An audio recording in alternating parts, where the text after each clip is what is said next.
আসসালামু আলাইকুম ওয়া রাহমাতুল্লাহি ওয়া বারাকাতুহু। দেখেন বন্ধুরা, এই যে দেখেন সোনালী ফসল আমাদের দেশের কি সুন্দরে সাজিয়ে আছে।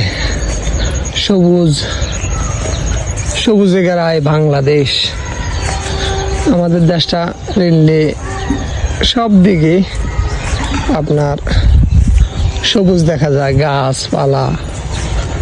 তারপরে দিয়া আমাদের দেশ হচ্ছে নদীমাতৃক দেশ। আমাদের দেশে নদী আছে, সাগর আছে, সব কিছুতে আমাদের দেশ সুন্দর। আমাদের বাংলাদেশটা আল্লাহ তাআলা আমাদেরকে সোনায় সোহাগা দিয়ে দিছে যে আমরা এত সুন্দর একটা দেশ পাইছি, আলহামদুলিল্লাহ।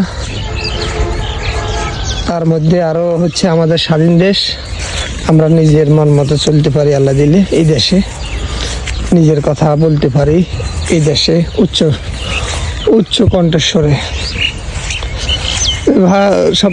সবচেয়ে সুন্দর কথা হচ্ছে, ভালো কথা হচ্ছে, আপনারা দেখেন বন্ধুরা কি সুন্দর লাগে। আমার কাছে এত ভালো লাগে এই জমিনগুলা, ধান ফসল অনেক ভালো লাগে আমার কাছে, অনেক ভালো। আপনাদের কাছে কেমন লাগে জানাবেন।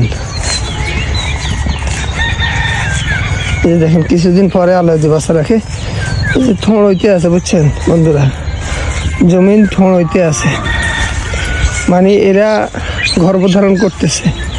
ধানগুলা গর্ভধারণ করতেছে। আল্লাহ দিলে অল্প কিছুদিনের মধ্যে ঠোঁড় হবে। ঠোঁড়ের পরে ছড়া, সীসা বের হবে, ছড়া, ওই সীসা থেকে ধান হবে। সীসার মধ্যে আপনার ধীরে ধীরে চাউল জন্ম নিবে।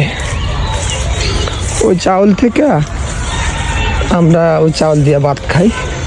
আল্লাহ তাআলা আমাদের রিজিক রাখছে। দেখেন এখানে চাউলের কোনো কিছু নাই।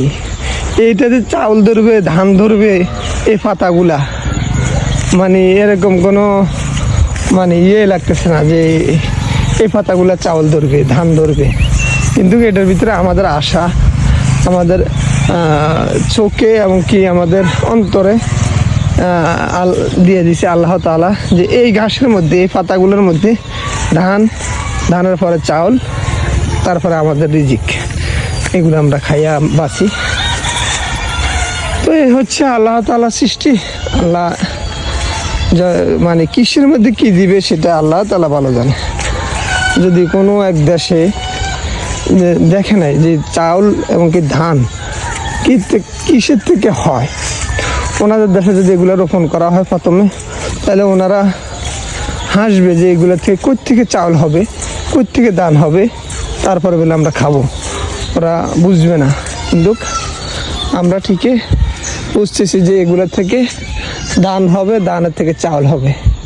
এই দেখেন এত সুন্দর লাগতেছে আমার কাছে, আপনাদের কাছে ভালো লাগবে। আল্লাহ হাফেজ।